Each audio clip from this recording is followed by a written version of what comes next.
Hi everyone, I'm Ken from CryptoTradingKS, the inventor of the CTKS method where you can see smart money buy and sell levels, and the founder of Positive Excellence, methods and techniques to live your best life. If you're new, a very warm welcome and welcome back KS family. Fed Chair Jerome Powell spoke recently, stating that the Fed needed to raise rates further because of the strong labour market. The next FOMC meeting is on the 22nd of March, and we can already see the probability of a 50 basis point increase at that time is currently 9.2%, up from 3.3% just one day ago. Masterclass students refer to the live chart of LV24. We can see that the yields are starting to all spike up. The 2-year, the 20-year, the 5-year, the 30-year, and the 10-year. When the yields spike up, what typically happens to crypto and the stock market? Please let me know in the comments. This is always part of your active learning. To give you a little bit of context on how to answer that, what happened to Bitcoin as the rates were increasing? This is Bitcoin's price activity. This particular line here, this kind of orange line. And as the yields were decreasing, what was happening to Bitcoin? Please let me know what you think the spike in rates could actually do to Bitcoin. And don't forget, economic data takes time to play out inside markets. As a global family, our hearts go out to the people in Turkey. It's just been a horrendous thing that they've been going through with the earthquakes. Let's get into the crypto market and let's run the numbers. Bitcoin is currently up 0.29% to 23,092. Ethereum is up 0.49% to 1655. 2023 is definitely the year of the trader. There's a lot of internal volatility inside the markets. Bitcoin is currently trading at $23,085. We've seen in the past 24 hours the inability of Bitcoin to actually break down through this 22,600 mark. It did come down, but the buyers stepped in. It came down again, the buyers stepped in. It came down again, the buyers stepped in. What we're actually seeing is that the price of Bitcoin is literally pinging between two smart money levels. It does this a lot. One key to raise your synchronization factor is to understand how these smart money buy and sell levels actually work. We can see that the price of Bitcoin did not come down to the smart money buy level of around 22,600. It stopped before it, which meant the buyers were stepping in. At one stage, this candle was completely red, but the buyers pushed it back up. They rejected the negative price momentum. You can observe through the lows that what the actual buyers did is took it to the next smart money sell level, and it basically tapped that, came straight back down to a little above where it was before. The buyers stepped in again, and it came back and tapped the smart money sell level and actually pierced it. This is the actual power of knowing where these smart money levels are, because you can observe price behavior in its natural environment, and you can say, what are the buyers doing? The buyers are strong in Bitcoin. If the buyers were weaker, price would come down into this smart money level. It's not the case. Are the sellers strong? Well, not necessarily, because the buyers have been able to push through this smart money level, and then the sellers came in and said, hey, no more of that, and then they really sold down, but the buyers said, hey, guess what? We're not listening. How do we deal with this uncertainty inside the market? Well, we just we trade between smart money buy levels and smart money sell levels. What does that actually mean? Does it mean you place your order in the center of a smart money buy area? Well, if the smart money buy area is actually strong, it won't make it down. And where do you place your sell orders? Just at the top of a smart money sell area. You can do that, definitely. And what happens if it goes above it? It shows the buyers have strength, and this is what we want to do. We want to look at these charts like this. We know that no alt can escape Bitcoin's gravity, and we can see a similar process playing out on Ethereum's chart. But we do know that Ethereum has a lot of smart money support underneath it between the 1580 and up to the 1606 level. And we can see the smart money sell level between 1692 and around 1705. So what we actually see here is that we did get a tap of that particular smart money buy level, and it was quickly taken up. The buyers have been very strong. And when we look at the retracements on here, we can see ETH has been much stronger than Bitcoin. And why is that? Why is Ethereum stronger than Bitcoin? Because Bitcoin is trying to get over its structural smart money sell level. And when it does, there could be real fireworks. But we always look to the concept of actually understanding the up and down movements. We don't just go into one particular position and say, oh, it can only go up. We know price is always moving in a wave. It's always going down and then up and down and then up and down. This is what it's always doing. So that's why holding on to one position, it can only go up, is actually misleading, because price doesn't move that way. And exactly the same proposition holds when price moves down. It's always moving up, then down, moving up and then down. Returning to Ethereum, which is currently trading at 1657, we can see that that smart money sell level at around 1691 is potentially gravitationally attracting Ethereum. But we must always realize that it can also move in the opposite direction. Don't just have one proposition. Take advantage of these range-bound maneuvers, because they're very, very profitable. Let's turn our attention to XRP, which is currently trading at 40 cents. You can see that it's literally caught in a smart money buy/sell area. The buyers and sellers are trying to dictate who goes next. Do the buyers win? Does price get above this 40-cent mark and start to move up? Or do the sellers win and price moves below the 39.36 mark and the sellers win? This is what you keep your eye on. And this is why it's so important to actually understand market structure. What we do see here is that there's a very, very good correlation between XRP and Bitcoin.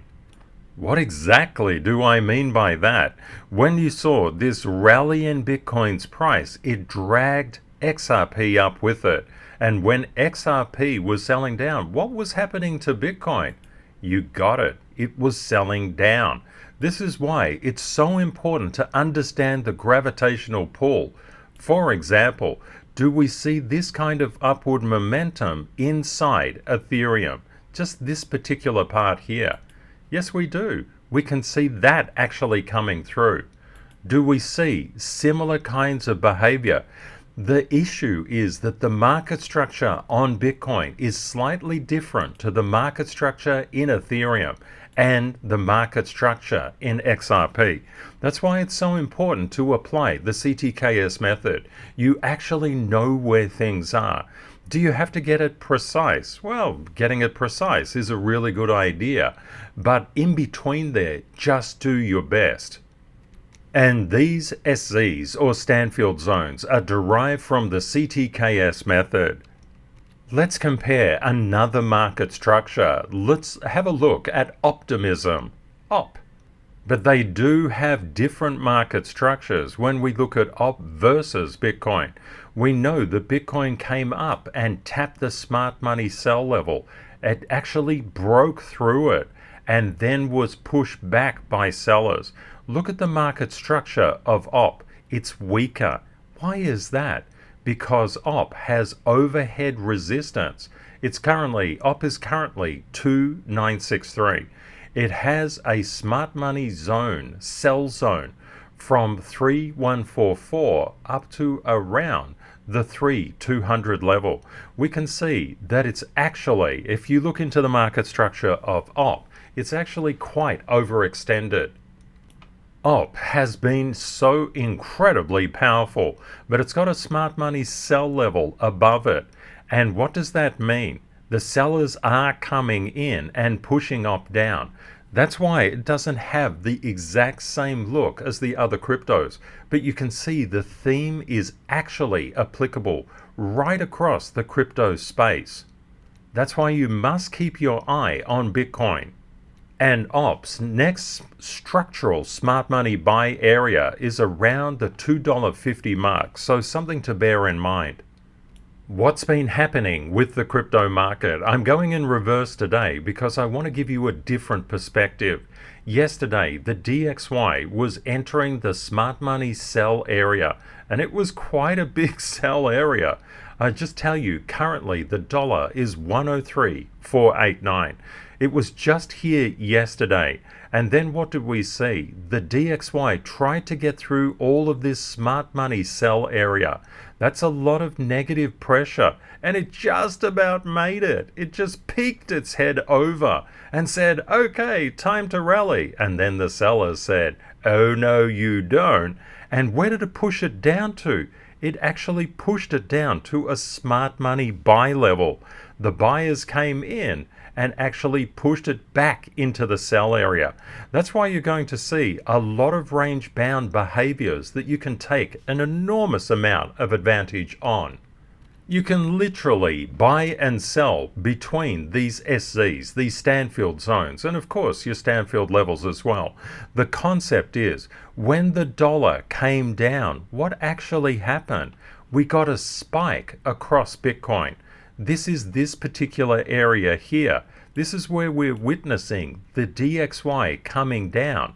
That's why it's so important to actually look at the different charts. You can see it here. As the DXY just plummeted down, what happened to Bitcoin? It shot up. And this is why it's very, very important to understand.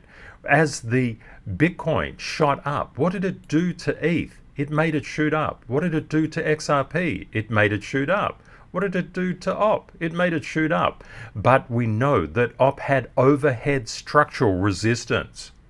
This is unequivocally why it's a trader's market in 2023. We're going to experience a lot of volatility, and we can take advantage of that volatility. Let's have a look at the smart money buy and sell zones on gold, and we can see that these zones get tapped all the time. They're literally pinging between zones. It's just the way of financial markets. And gold is currently 1883. We can see that we did in fact tap this smart money buy level at around 1879. We tapped it many, many times. And what did it do then? It actually came up to the smart money sell level, and then it came down. Do we expect this pinging between smart money buy and sell levels? Absolutely we do. We are certain of it. What about the SPY, the SPDR S&P 500 ETF Trust? We can see that the SPY is currently 413 and 81 cents, and it's below a smart money sell level between 418 and 419.40 cents. It's also above a smart money buy level at around 407 and 46 cents. What do we notice? This smart money sell area is a lot thicker than this smart money buy area. That's placing negative price momentum, which is causing the SPY to get rejected. But we also note that we've had a minor change in trend here. So the outcome, the potential was a bullish price action, if not a consolidation. And we've basically seen a consolidation with a bit of price momentum to the upside. But what we actually also see is that the SPY looks very, very similar to Bitcoin, doesn't it? And it looks very similar to Ethereum. And what about XRP? Yes, it looks similar. What about OP? Yes, there is some similarity in there. What about gold? Yes, again. What you can actually see is all of these particular financial instruments can be analyzed through the CTKS method. You get the understanding of where smart money is coming in to buy and coming in to sell, and you can just use your certainty around that. It's a very, very powerful methodology, and it took me 30 years to develop. This is why I always say you don't need certainty, you just need a strategy to profit from uncertainty. The certainty is knowing where the smart money buy levels are and smart money sell levels are. The certainty is understanding the price actually bounces around like a pinball between the bumpers of smart money buy levels and smart money sell levels.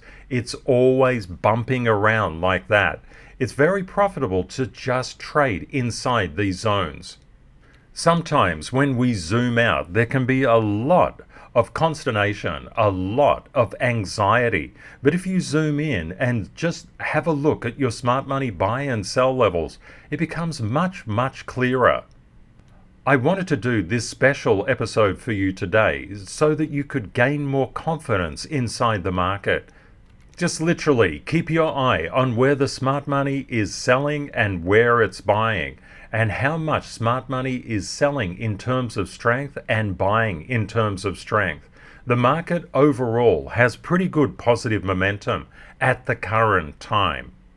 Even if we look at something like Meta, we can see it's just getting caught in a smart money buy and sell zone.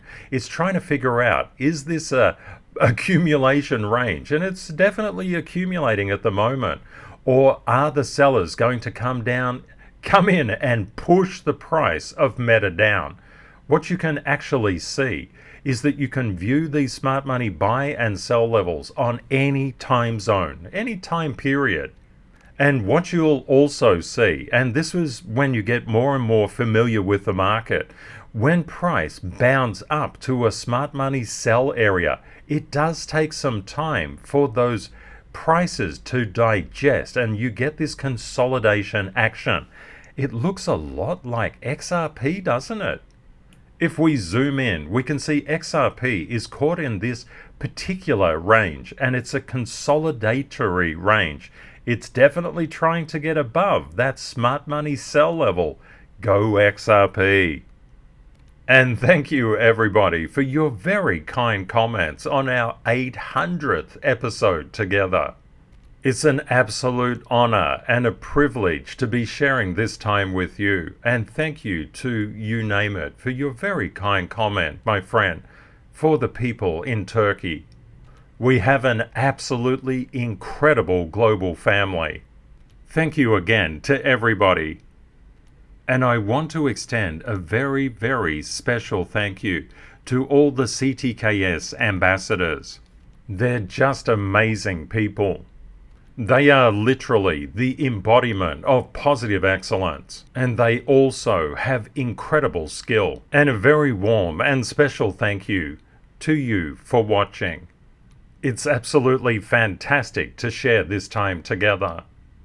It would literally be impossible for me to do this 7 days a week, 365 days a year, without any breaks, ever, if it wasn't for the beautiful love and support of my darling wife, Kate. Kate, I'm so appreciative of everything that you do for me and our beloved global CTKS family. Thank you again to everybody who makes our global family what it is. A safe place where people can come from all around the world and learn about financial markets, but more so about positive excellence and actually contextualizing everything together so that they can have a beautiful, beautiful life. If you have friends or family who could benefit from positive excellence and what we do here each and every day, 7 days a week, 365 days a year, please introduce them to our community. By sharing a video, we'd love to see them here. We have one of the best communities on YouTube. Stay safe out there, my friends. Take care and see you tomorrow. Bye for now.